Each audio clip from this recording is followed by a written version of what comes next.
Malta, bem-vindos à Loading Zone BTS desta semana. Temos mais um projeto para vocês conhecerem e não vamos parar nem mais um segundo. Para lá!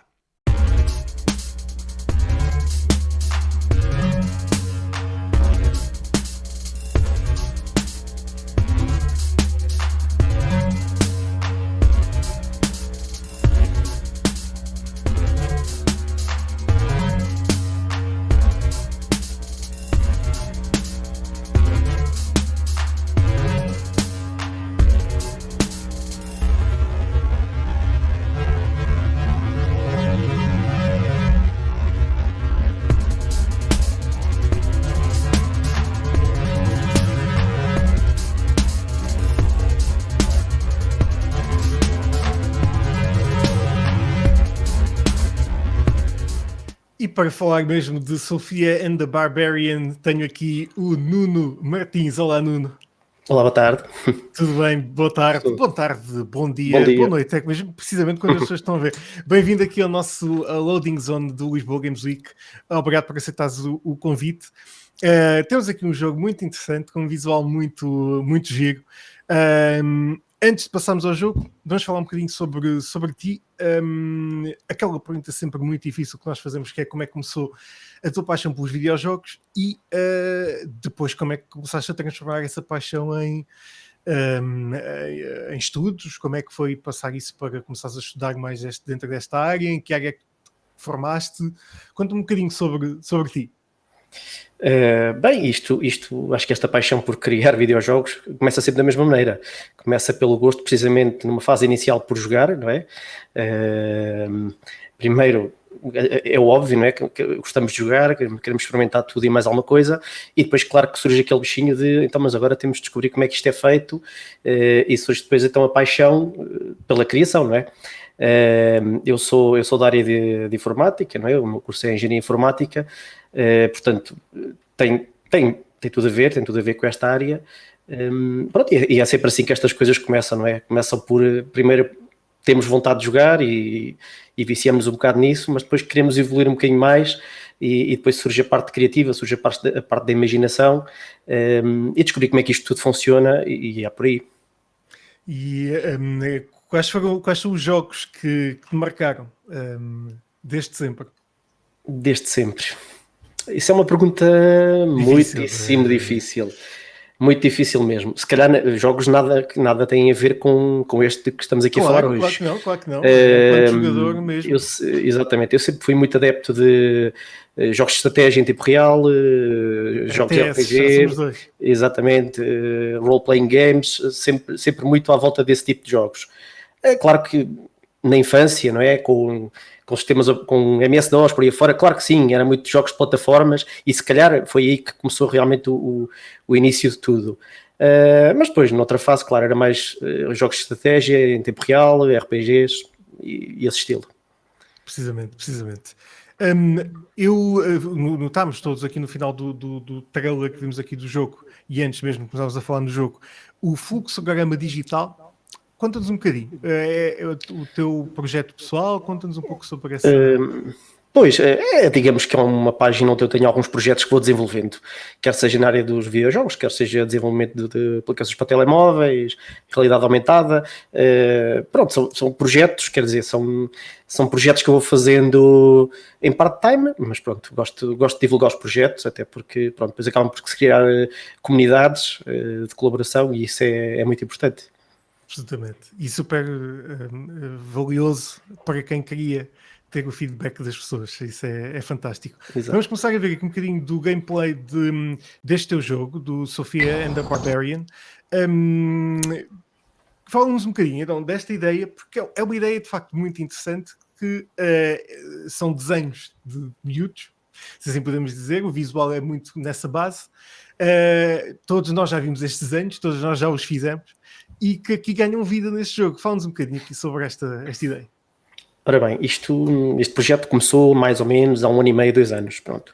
Estes desenhos, os desenhos originais, foram feitos pela minha filha. Quando ela tinha 5 anos, Pronto, e é aí que surgem, não é? Porque muitas pessoas muitas vezes perguntam, então, mas estes desenhos é algum designer ou algum artista a simular o desenho de criança? Mas não, estes desenhos são todos feitos por ela quando ela tinha 5 anos. Pronto, e foi assim que surgiu, não é? A ideia inicial. Estou com ela, claro que ela está sempre a desenhar, estamos a ver os desenhos, uma pessoa pergunta ali, então, mas o que é que isto significa? Isto tem uma história? E sim, isto não são só desenhos, depois acabava por ter aqui uma história por trás de algum dos desenhos principais, pelo menos do personagem principal. Acabou por haver aqui uma história que depois surgiu essa ideia, porque não tornarmos isto interativo, não é? E obviamente para se desenvolver um projeto destes não é uma pessoa consegue, não é? Mas uma equipa de trabalho, que é um adulto e uma criança de 5, 6 anos, não é? É assim um bocadinho fora do normal. Mas começou a resultar, começou como uma brincadeira, começámos a mostrar isto às pessoas, as pessoas começaram a achar piada e fomos desenvolvendo. Claro que surgem aqui muitos desafios, não é? Porque uma coisa é termos alguém da nossa idade, pronto, e pedimos, olha, preciso que me faças um personagem assim, assado, a andar, preciso dos frames todos de um movimento de andar, de saltar, a girafa que estamos agora ali a ver, que precisamos daqueles movimentos de saltar. Ali não, ela tinha os desenhos feitos, não é? E tive que, através, obviamente, de software de edição de imagem, adaptar os desenhos que ela originalmente tinha feito para criar estes movimentos todos, não é? Estas animações.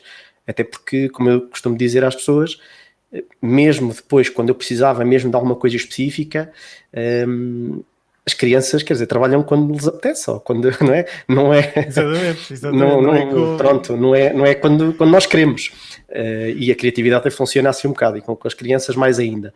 Mas pronto, mas torna-se um projeto muito interessante por causa disso mesmo, porque são os desenhos da minha filha, e acho que daqui a uns anos, quando ela vir isto, acho que eu estava mesmo a pensar nisso. Isto é uma caixa de memórias para ela. Claro. E ela vê aqui um bocadinho, não é? Porque isto aqui é uma brincadeira, não é? Para ela é uma brincadeira, mas ela, com o nosso desenvolvimento, com este desenvolvimento que estamos a fazer com este projeto, ela acaba por entrar aqui um bocadinho, não é que entra no mercado de trabalho nem nada que se pareça, mas entra um bocadinho naquilo que é o desenvolvimento de um projeto e acaba por entender responsabilidade, não é? Porque ela já não tem 5 anos agora, ela fez agora recentemente 8, mas ela agora entra numa fase.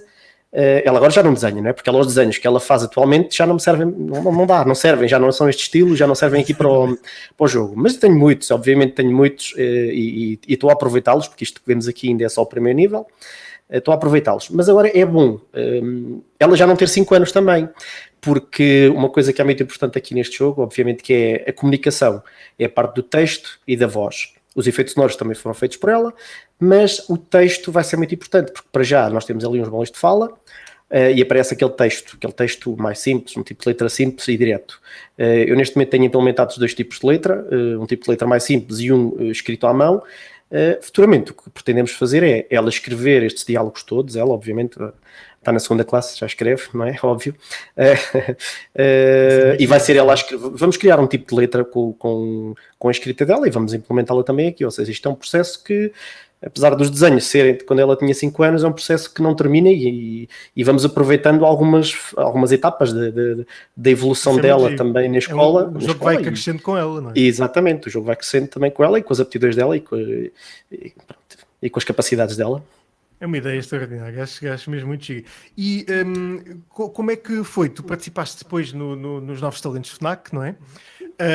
Como é que tem sido o feedback das pessoas quando vem este jogo assim? É positivo, claro, é positivo. Eu óbvio que tenho divulgado este projeto desde sempre, não é? Se calhar o feedback foi mais das pessoas que me estão mais próximas, não é? Que estão mais próximas fisicamente, do que eventualmente até as pessoas da comunidade, porque entretanto as pessoas, sei lá, que estão nas diferentes redes sociais e por aí fora, é óbvio que conheciam.